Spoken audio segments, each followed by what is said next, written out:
नमस्कार, आपण पाहतात राजिरा लाईव्ह न्यूज चॅनल. मौजे लोहा लहान तांडा तालुका हदगाव येथील रस्त्याचे काम अपूर्ण. मौजे लहान तांडा तालुका हदगाव जिल्हा नांदेड येथील गट क्रमांक 144 मधून रहदारीसाठी असलेला रस्ता 150 वर्षापेक्षाही जास्त जुना आहे आणि आजही अर्धवट स्थितीत आहे. हा रस्ता पूर्वी गावाच्या दळणवळणासाठी वापरत होते, परंतु तत्कालीन राज्यसभा सदस्य श्री राजीव सातव यांच्या खासदार निधीतून वर्ष 2012 आणि 13 या वर्षीच्या रस्त्याचे सिमेंटीकरण करण्यात आले होते, परंतु तेव्हापासून गावाच्या दळणवळणासाठी वापरत आहेत. यावर्षी झालेल्या अतिवृष्टीमुळे सदरील रस्त्यावर असणाऱ्या वरील पूल पूर्णपणे वाहून गेला.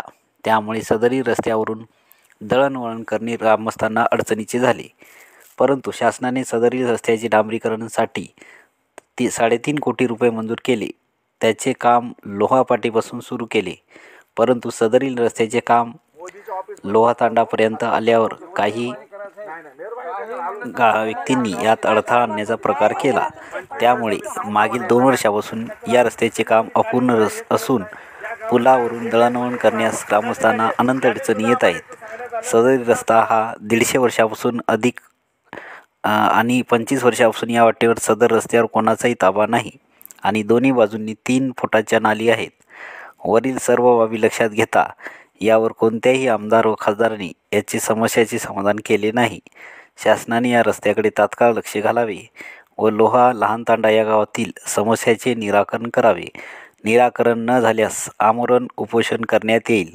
या इशारा देण्यास खालील गावकरी रामराव नाईक, ग्रामपंचायत सदस्य अरविंद उकंडा आडे कारभारी, विठ्ठल आडे मंदिराचे पुजारी, उत्तम आडे मानकरी, धनुसिंग आडे सामाजिक कार्यकर्ते, प्रकाश काळे मानकरी, आनंदराव आडे, श्रीचंद्र आडे, सत्यपाल आडे, मंगेश आडे वरील गावकरी उपस्थित होते. राजिरा न्यूजसाठी मुख्य संपादक दिलीप मुनेश्वर, उमरखेड. माझं नाव आहे अरविंद उकला आडे. मी या चॅलेंजच्या माध्यमातून शासनाला एवढीच विनंती करतो, साहेब आमच्याकडे कृपा करून या आमचं मुख्य रस्ता आहे, याच्या व्यतिरिक्त आमच्या तंड्याला दुसरा रस्ताच नाही कोणी. आज कमीत कमी आमचे 150 वर्षापासून किती वर्षापासून तांडा आहे आमचा आहे. हे रस्ता पहिल्यापासून येण्या जाण्याचा तेच आहे आम्हाला. याच्यावर नाही म्हणते 12-13 वर्षी अंदाजे सातव साहेब राजू सातव साहेब खासदार होते, त्याच्यावर निधी आणून वापरलेला आहेत आमच्याच गावातल्या माणसानं. आता तोच व्यक्ती म्हणते आता हे रेखाटला रस्ता नाही, हे नाही, तुम्ही दुसरा नवीन रस्ता करा. आता आम्ही कोटं करावं, शेतकरी शासनानं आम्हाला काहीतरी मदत करून या रस्त्यावरून आम्हाला रस्ता द्यावा, हीच आम्हाला शासनाला विनंती आहे. पूर्वीपासून आहे इथं हे मुख्यच रस्ता आहे आम्हाला. या रस्त्याचा येण्या जाणं आम्हाला एवढी तकलीफ आहे. शेतातली माल जागेवर पडून आहेत. 6 महिन्यापासून या जायला पाठीवर माणसं घेऊन जावं लागते. बिमार पडले बायापुरी तर कोणाला काही दशा नाही. शासन आमच्याकडे कोणी बघायला तयार नाही. शासनाला एवढीच विनंती करता आम्ही, कोणीतरी लक्ष घालून आमचा रस्ता करून द्यावा, एवढी हात जोडून आमची त्याला विनंती आहे. तुमच्यापासून बंद आहे साहेब.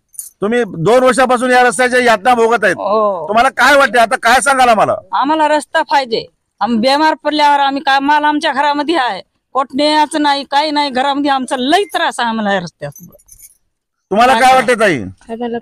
तुम्हाला रस्ता पाहिजे. मावशी तुम्हाला काय वाटते? रस्ताच पाहिजे. या लोकांनी जे तुम्हाला आतापर्यंत शासकीय लेवलला अधिकाऱ्यांनी यांना काय तुम्ही सांगणार आहेत? एखादा आम्हाला संदेश देसाल का? आम्हाला रस्ता द्या, नाही तर आम्हाला काहीतरी ऐकण्यात आलं होतं तुम्ही उपोषण करणार, आत्मदहन करणार. आता ज्या गोष्टी केल्या त्या आमच्या याला सांगा, यांना कळू द्या. तुमच्या आम्हाला सांगण्यापेक्षा तुमच्या आमच्या मीडियाला करू द्या की तुम्हाला काय सांगायचं होतं. आम्हाला रस्ता पाहिजे. हा, दुःख आलं सुख आलं आमका कसं जावी कसं यावी. आता पाहिलं याने आम्हाला सुख आलं दुःख आलं सुख आलं सुद्धा कोणी नाही झाले. तुम्हाला काय वाटते मावशी? आम्हाला रस्ता पाहिजे दादा. रस्ता न दिल्यावर आम्ही आत्महत्या करणार. बापरे, रस्ता नाही दिल्यावर तुम्ही आत्महत्या करणार? आम्हाला आता कळालं होतं. आम्हाला थोडस असं वरळ सांगू लागले होते. आम्हाला विश्वास नव्हता तुमच्या लोकांवर. नाही लई त्रास आहे आम्हाला, लई त्रास आहे दादा. तुम्हाला काय वाटते मावशी?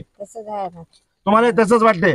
ताई तुम्हाला काय वाटते? आम्हाला पण रस्ता व्हायला पाहिजे. आमचं लेकर आहे शिकणार, लेकरं शिकणार आहे घरी तुमचे? बसून आहे तसं पोरी जाणार नाही येणार कुठं परिस्थिती नाही आमची. पावसाळ्यामध्ये काय अवस्था होती याची सांगता येईल का आम्हाला जरा? पावसाळ्यात तुम्ही कसे दिवस काढले ते रस्ता पार करण्यासाठी?